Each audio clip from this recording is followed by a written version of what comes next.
ये तो पहले अलंकार देख लेते हैं।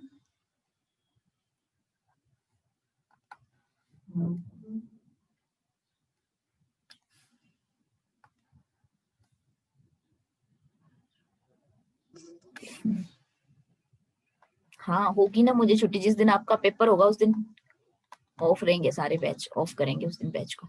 उस दिन इंटरव्यू है टीचर्स के, न्यू टीचर्स के इंटरव्यू है 27 को, जिस दिन आपका एग्जाम है।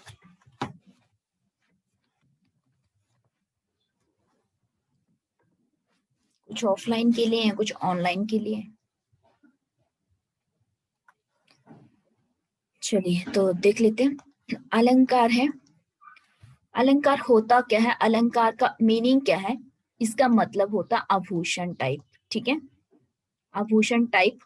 आभूषण क्या होते हैं, जैसे आप क्या करते हैं, खुद की सुंदरता को बढ़ाने के लिए जो है क्या करते हैं, आभूषणों का प्रयोग करते हैं। ठीक है, ज्वेलरीज का प्रयोग करते हैं ताकि आप जो है सुंदर दिख सके। उसी तरह से जो आपका काव्यांश होता है उसकी शोभा को बढ़ाने के लिए हम क्या करते हैं, अलंकार का प्रयोग करते हैं। ठीक है, उसी तरह से हम अच्छा आता है एक आध क्वेश्चन इसका भी। ठीक है, हाँ ये भी याद है, यमक अलंकार से रिलेटेड।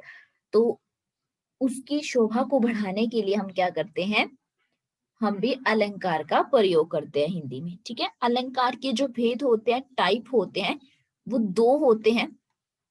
दो टाइप के आपके अलंकार होते हैं। फर्स्ट है आपका शब्द अलंकार, शब्द अलंकार।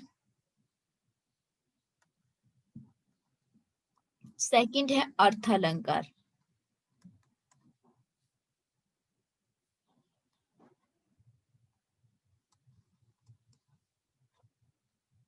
ठीक है, शब्द अलंकार और अर्थ अलंकार। अब शब्द अलंकार जो है वो क्या होता है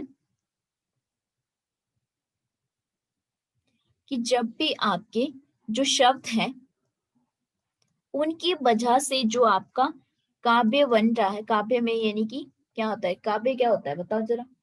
जैसे कविता वगैरह लिखते हैं आप, या फिर आप जो क्या बोलते हैं, क्या होता है वो यार, जैसे कबीर के दोहे हैं। ठीक है, वो जो होते हैं वो आपके काव्य में आते हैं। ठीक है, तो बाकी तो हिंदी वाले जो बेसिक नहीं, मतलब जो हिंदी वाले स्टूडेंट है उनको ज्यादा इसके बारे में पता होगा, जिनकी टीचिंग ऑफ हिंदी रहती है। खैर मेरी तो टीचिंग ऑफ हिंदी नहीं थी, लेकिन फिर भी जो है हिंदी जब लास्ट में एंड में मैं ही पढ़ाती हूँ, बाकी तो टीचर्स पढ़ाते हैं वैसे। ठीक है, हाँ स्टोरी तो नहीं होती है। ठीक है, स्टोरी नहीं होगी, कविता हो सकती है। स्टोरी जो है वो गद्यांश में आ जाता है आपका, गद्य में आ जाता है। ठीक है, हिंदी में दो टाइप होते हैं ना, एक होता है पद्य और एक होता है गद्य। गद्यांश वो होता है जिसमें स्टोरी वगैरह होती है, और ये वो होता है जिसमें कविता वगैरह होती है आपकी। ठीक है, तो जो काव्य है वो इसमें आ जाएगा आपका। तो काव्य में जो है इसी में आएगा ना।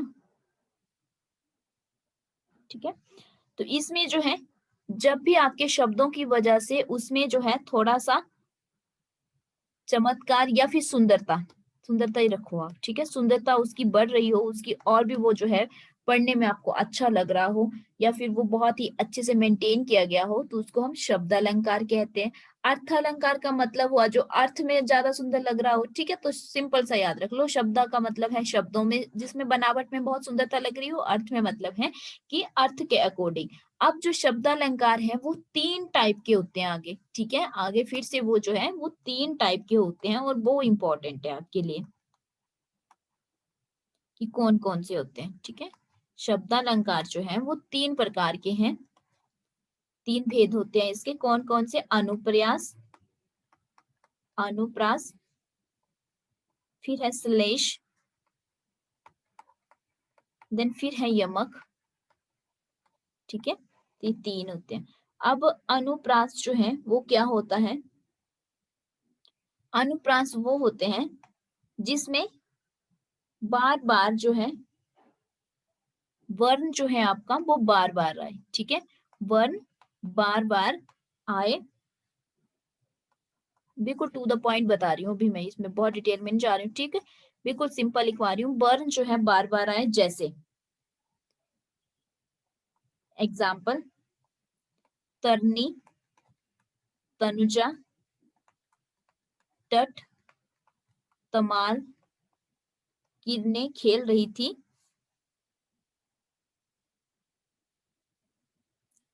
एक्सेट्रा, कुछ भी हो सकता है। ठीक है, तो यहाँ पे आप देखेंगे कि अच्छा ये जो वर्ण है ना बार बार आ रहा है। वर्ण पता है ना सभी को, वर्ण क्या होते हैं? वर्ण होते हैं या तो स्वर या फिर व्यंजन, दोनों को मिला करके वर्ण बनते हैं। ठीक है, तो यहाँ पे क्या हो रहा है, देखो त जो है बार बार आ रहा है, त त त, यहाँ पे त क्या है, बार बार रिपीट हो रहा है। ठीक है, फिर एग्जाम्पल और दे देती हूँ, जैसे चरर मरर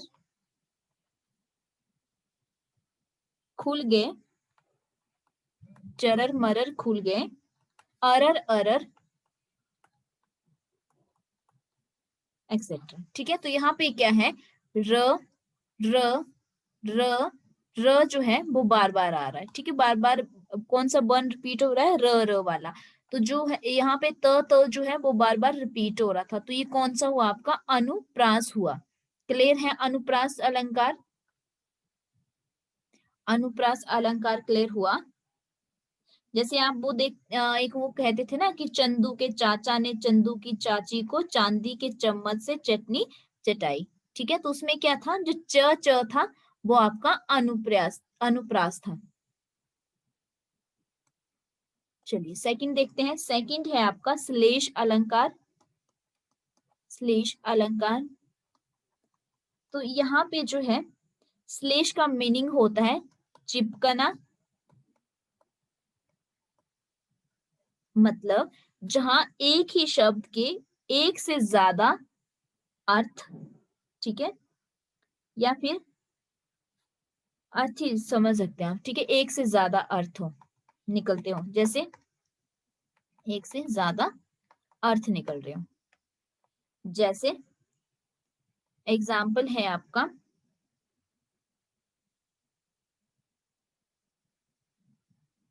थोड़े बड़े एग्जाम्पल हैं, छोटे एग्जाम्पल है ही नहीं इसमें। 5 सुपारी तो देख,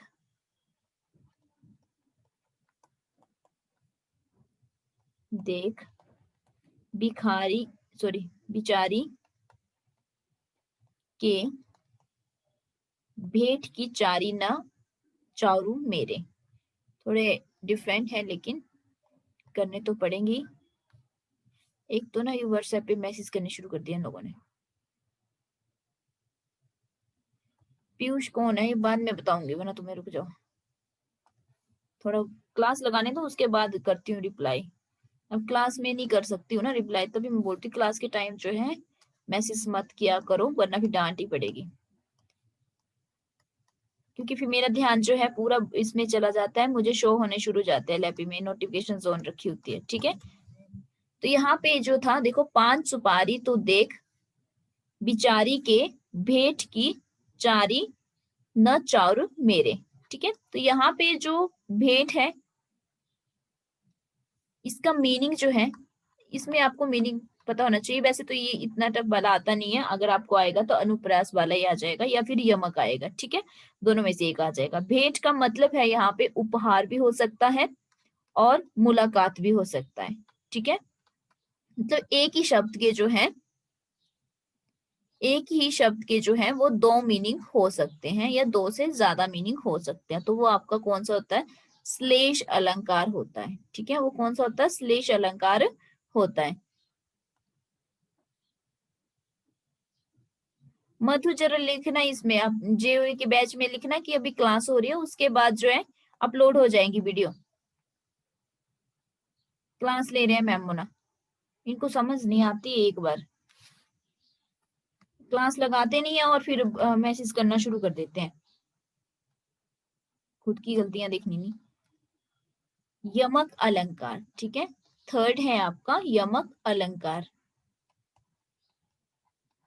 यमक अलंकार क्या होता है कि जब भी काव्य में एक ही शब्द जो है बार बार आए, एक ही शब्द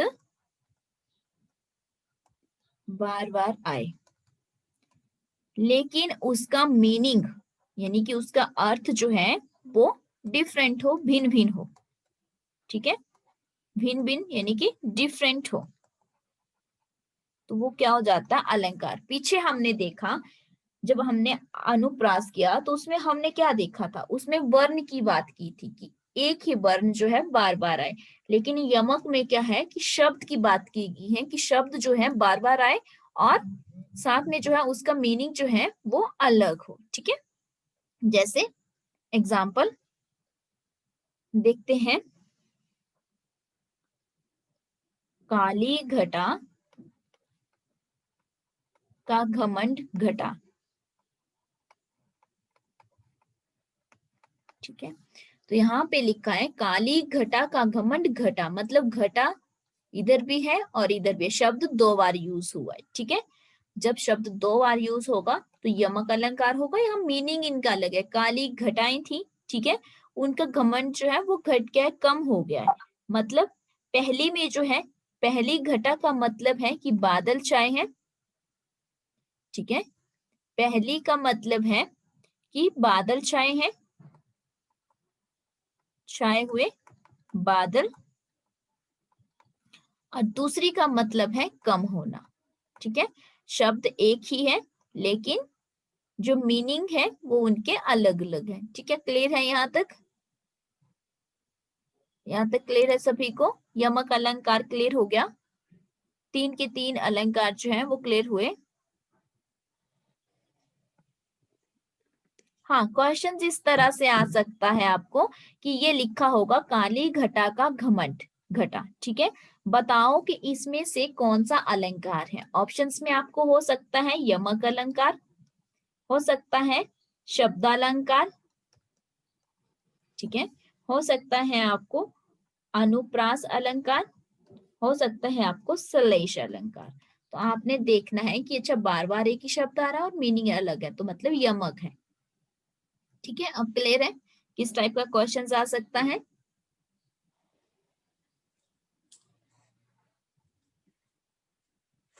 श्लेष मैंने कहा, श्लेष जो है उसमें था कि एक ही शब्द जो है,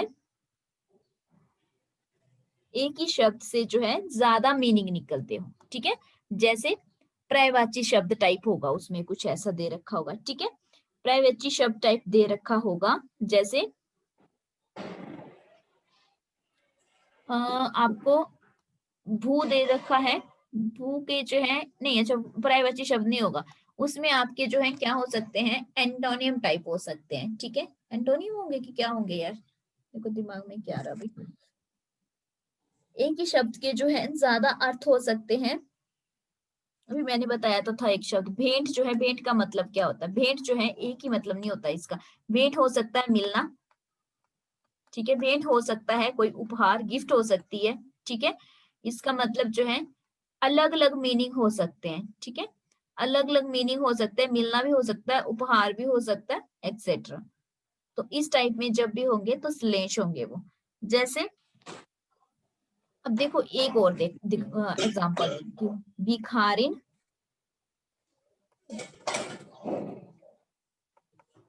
भिखारिन को देख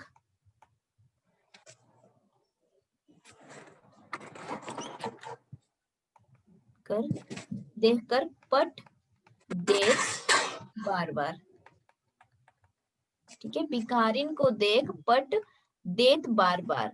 तो यहाँ पे जो पट है उसका मीनिंग, एक मीनिंग हुआ दरवाजा, ये शुद्ध हिंदी में है। ठीक है, उसका एक मीनिंग हुआ दरवाजा और दूसरा मीनिंग हुआ वस्त्र। ठीक है, तो इसका जो है एक ही चीज के दो मीनिंग निकल रहे हैं, तो मतलब ये जो है आपका श्लेष अलंकार है। वैसे इतना टफ तो जो है ना वैसे कम ही आता है, आप बीएड में तो नहीं आ सकता है। अगर बीएड में आपको आएगा तो अनुप्रास, अनुप्रास और यमक में से आ जाएगा। ठीक है, दोनों में से आज तक जितने पेपर हुए हैं उनमें यही दो देखने को मिले हैं, लेकिन फिर भी आपको पता होना चाहिए कि श्लेष भी क्या होता है। ठीक है, क्लियर है यहाँ तक सभी को? शब्द अलंकार क्लियर हुआ?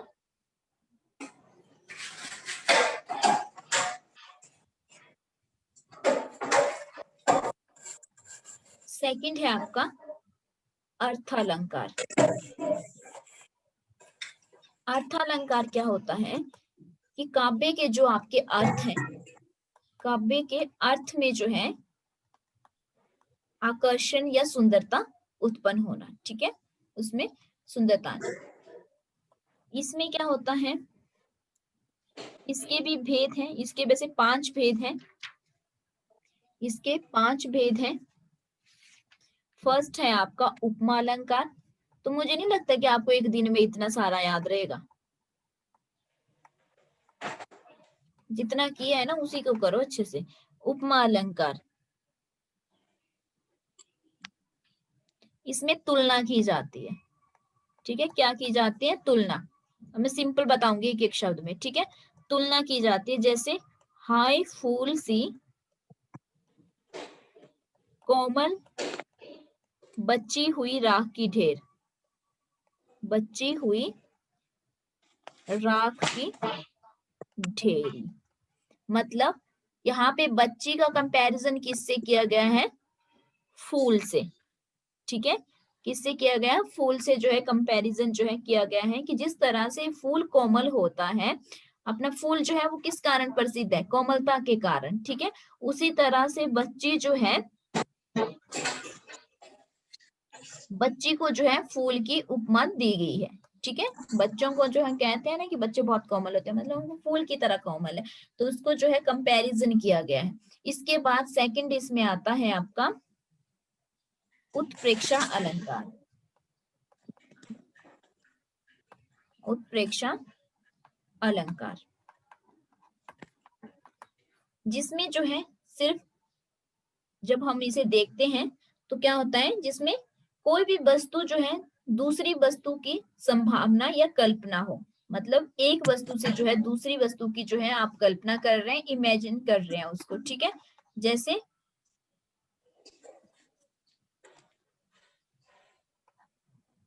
एग्जाम्पल में अगर हम देखें तो, कहती हुई यो उत्तरा के नेत्र जल से भर गए, हिम के कणों से पूर्ण मानो हो गए पंकज ने। यहाँ पे जो है संभावना दिखाई गई है कि ये देखो बहुत ज्यादा डीपली वाले हैं अब आगे, ठीक है। तो हो सकता है जो समझने में भी थोड़े जो है इसको टाइम लगे। तो आप जो है फिलहाल अर्थालंकार जो है ऐसे याद रख लो कि 5 होते हैं, ठीक है। इसमें ये बता देती हूँ कि इसमें संभावना की बात की गई होती है। उसके बाद है आपका अतिशोक्ति अलंकार, जिसमें गुणों की बात की गई होती है। बाकी जिसने पढ़ना होगा उसको मैं वैसे ही इसका जो है पिक सेंड कर दूंगी, ठीक है, पढ़ लेना खुद।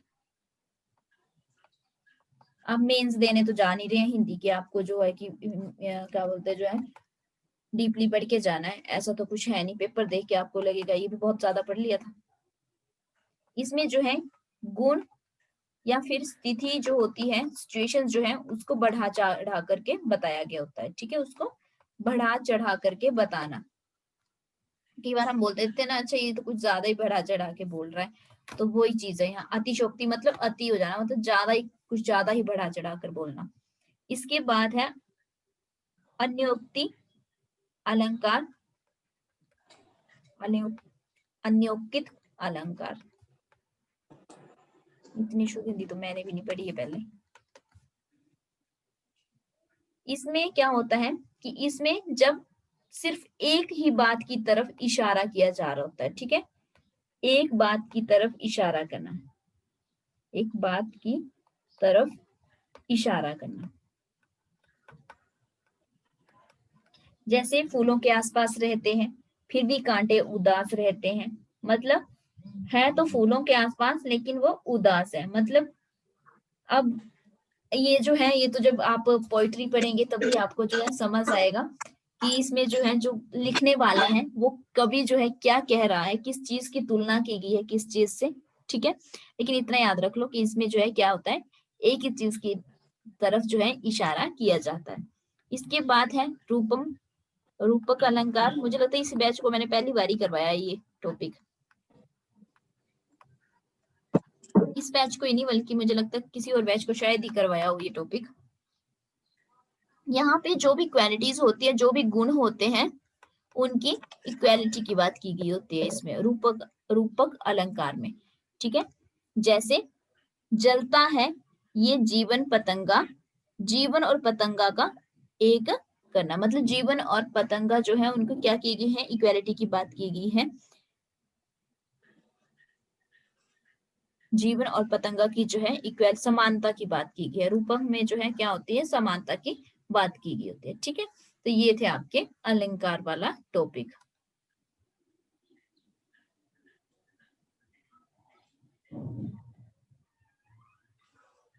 हाँ, मैं इसकी ना पिक ही सेंड कर दूंगी, देख लेना जिसने डिटेल में पढ़ना होगा। वैसे तो आपका जो है फर्स्ट वाले में ही जो है आपको जो आएंगे, बीएड वालों को जो आता है वो फर्स्ट वाले में आ जाता है, शब्द अलंकार में आ जाता है। ठीक है, यमक और अनुप्रास में से ही जो है आपको एक देखने को मिल जाएगा। अर्थालंकार में तो टीजीटी वालों को आ सकता है, या फिर किसी ने जो है हिंदी का ही आगे जो है एलटी वगैरह जो होते हैं उन्हीं को आता है ये। ठीक है, इसके बाद जो है आपका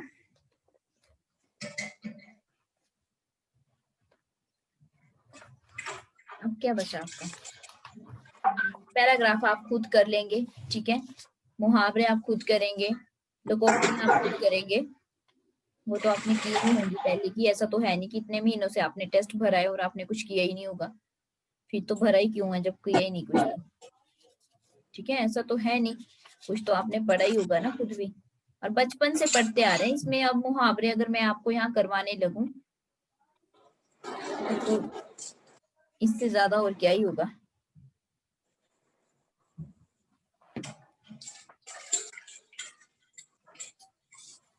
तत्सम और तद्भव देख लेते हैं। ठीक है, वो अगर आते हैं एग्जाम में तो वो देख लेते हैं एक बार। तत्सम क्या होता है और तद्भव क्या होता है, इंपॉर्टेंट है। तत्सम और तद्भव, पहले इनके मीनिंग अगर आपको पता चल जाएगा तो आपको जो है समझ आ जाएगा। ठीक है, तत्सम का मतलब होता है संस्कृत के ज्यों के त्यों आए शब्द, मतलब एज इट वैसे ही शब्द जो है आपको हिंदी में यूज कर रहे हैं आप उनको, तो वो होते हैं आपके तत्सम। तद्भव क्या होते हैं, संस्कृत शब्दों के बदला हुआ रूप। ठीक है, इसके बाद एक और वर्ड आता है देशज। देशज का मतलब है जो हमारे क्षेत्रीय भाषा में यूज होने वाले शब्द, जो हमारे क्षेत्रीय भाषा के शब्द हैं। आपने देखा होगा ना, कई बार आप हिंदी बोल रहे होते हैं लेकिन आप जो है कुछ ऐसे रीजनल जो आपकी लैंग्वेज है उसी के वर्ड यूज कर देते हैं, तो वो होते हैं देशज शब्द। उसके बाद है संकर शब्द। संकर शब्द दो अलग अलग भाषाओं से मिलकर बने शब्द।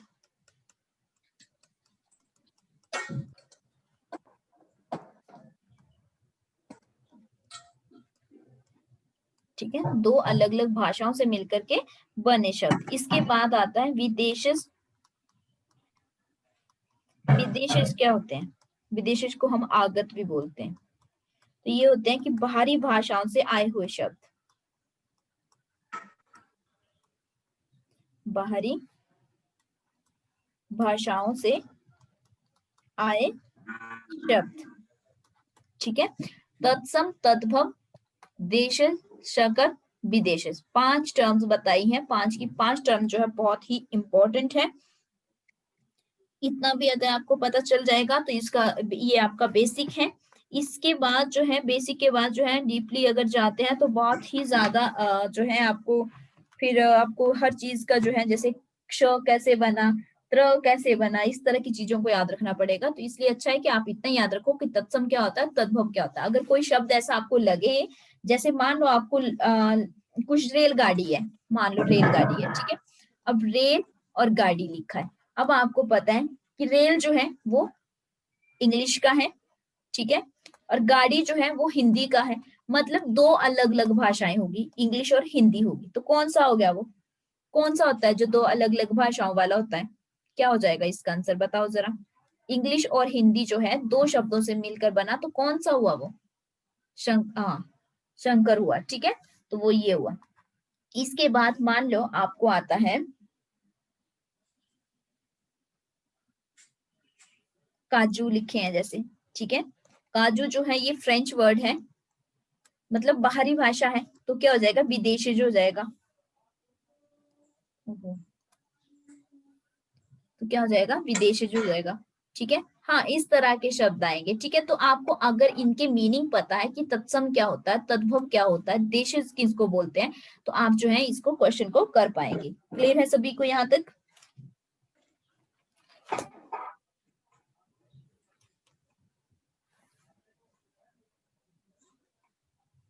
ओके तो हिंदी जो है वो हमारी रिवीजन ऑलमोस्ट कंप्लीट हो चुकी है। 10 के 10 टॉपिक हमने जो है कल से आज तक जो है वो कर लिए हैं। ठीक है, इसके बाद अगर साइंस वाली मैम की क्लास होती है देन आपको बता दिया जाएगा, नहीं होती है तो भी बता दिया जाएगा। ठीक है, आधे घंटे के बाद जो है पता चल जाएगा कि वो ले रहे हैं आज या नहीं ले रहे हैं, क्योंकि मैं तो रिक्वेस्ट ही कर सकती हूँ ना टीचर से कि क्लासेस लो। अब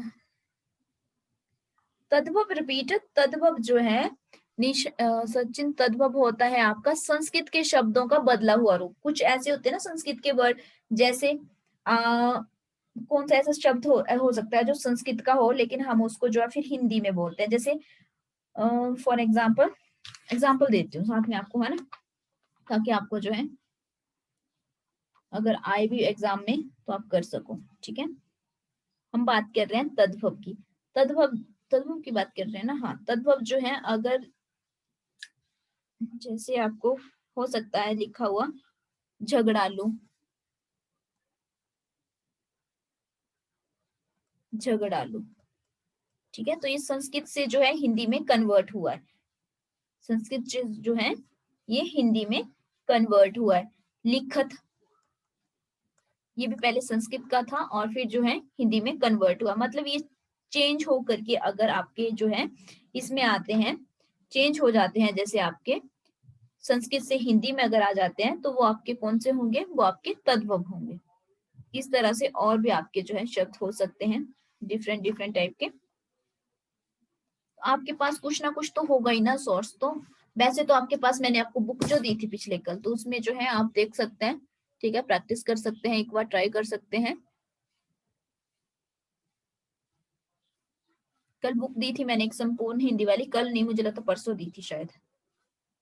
हाँ, गृह का जैसे घर हो जाता है। ठीक है, हाँ बिल्कुल सही। गृह का हम जो है घर, मात्र का जो है माता। ठीक है, इस तरह से जो है जो शब्द आते हैं वो आपके संस्कृत से हिंदी में कन्वर्ट होते हैं। ठीक है, तो हाँ अब देखो याद आ रहा है, अग्नि का आग हो गया, हस्त का हाथ हो गया। हाँ बिल्कुल, जब 2 घंटे से लगातार पढ़ा रहते हो जो दिमाग में होता है वो भी चला जाता है वापिस। चलिए, तो हिंदी जो है आपकी ऑलमोस्ट कंप्लीट है। इससे बाहर मुझे नहीं लगता कि कोई भी टॉपिक आपको आ सकता है। ठीक है, अगर कोई बाई चांस एक हो सकता है कि एक क्वेश्चन आपको बाहर से आ जाए। ठीक है, जो हमने टॉपिक किया है इसी में से आपको सब पेपर में 20 के 20 क्वेश्चंस देखने को मिलने वाले हैं। 10 इसमें से मिलने वाले हैं, 10 ऐसे मिलने वाले हैं, जैसे 4-5 आपको जो है पोइट्री का कुछ दे रखा होगा। ठीक है, उसमें से आपको छांट के लिखने हैं। और पैराग्राफ भी हो सकता है आपको। ठीक है, अगर पैराग्राफ डालते हैं वो तो पैराग्राफ में से भी हो सकते हैं, अगर पैराग्राफ नहीं डालेंगे तो पोइट्री डाली होगी। ठीक है, उसके बाद उस आपको 1-2 मुहावरे मिल जाएंगे, अनेक शब्दों का एक शब्द मिल जाएगा, फिर आपको पर्यायवाची शब्द मिल जाएंगे, शुद्ध से अशुद्ध नहीं सॉरी अशुद्ध से शुद्ध करने वाला भी आपको मिलेगा। तो हिंदी है, हिंदी तो ऑलमोस्ट सभी कर ही लेते हैं। और बाकी इंग्लिश में जो है टेंस वगैरह मैंने आपको पहले करवाए थे। तो इस बैच में जो है अभी 7 दिन के बैच में टेंस दोबारा करवाना जो है थोड़ा सा टफ रहता है। टफ ही रहेगा क्योंकि टाइम भी कम है, करंट अफेयर भी करने हैं आपको। ठीक है, अभी करंट अफेयर की जो है एक क्लास आपकी कल शायद करंट अफेयर की हो जाएगी। ठीक है, करंट अफेयर की भी एक क्लास आपकी हो जाएगी कंप्लीट, उसमें करंट अफेयर भी आपको करवा दी जाएंगे सर के द्वारा। तो ऑलमोस्ट चीजें जो है जितना करवाया जा रहा है उसको अच्छे से करके जाओ। मुझे जहां तक उम्मीद है कि जिन्होंने 7 दिन का भी कोर्स लिया था उन्होंने अगर ये अच्छे से कर लिया तो उनके 70+ मार्क्स आने से उन्हें कोई नहीं रोक सकता है। ठीक है, और टीचिंग एप्टीट्यूड का जो कल पेपर हम डिस्कस कर रहे थे उसको करेंगे। ठीक है, साइंस का बिल्कुल बेसिक आएगा। अभी बता देती हूँ, बेसिक मतलब इस टाइप का कि मान लो कि आपके पास घर में जो बल्ब होता है उसमें कौन सी गैस होती है, धावन सोडा का जो है रूल क्या है। ठीक है, या फिर जो आपकी पेंसिल है, उसमें कौन सा वो होता है जो लेड होता है वो कैसा होता है, ठीक है। इस टाइप के क्वेश्चंस आपको देखने को मिलेंगे साइंस के। वर्षा का पीएच क्या है, ठीक है। दूध का पीएच क्या है, ये आ सकता है।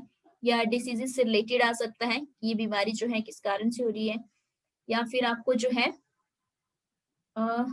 ब्लड से रिलेटेड भी आ सकता है, ठीक है। ब्लड से रिलेटेड आ सकता है, विटामिन से रिलेटेड क्वेश्चंस हो सकता है। इस टाइप के साइंस में आपको थोड़े से क्वेश्चंस हो सकते हैं, ठीक है। तो ज्यादा रोल जो रहता है टीचिंग एप्टीट्यूड का रहता है, और कमीशन कमेटी 20 की रहती है। 20 मार्क्स की हिंदी रहेगी, 20 मार्क्स की इंग्लिश रहेगी, 20 मार्क्स की रीजनिंग रहेगी। आपकी रीजनिंग की क्लास होनी है, ठीक है। तो देखती हूँ शाम को ही लूंगी वो मैं, ठीक है। तो आज का थोड़ा सा टाइम टेबल हो सकता है आगे पीछे हो, क्योंकि आज वैसे भी दशहरा है, टीचर जो है कुछ छुट्टी पे भी है। तो जैसे भी होगा आपको इन्फॉर्म कर दिया जाएगा, ठीक है। हाँ सेंड कर देना मुझे, ठीक है, सेंड कर देना, मैं देखती हूँ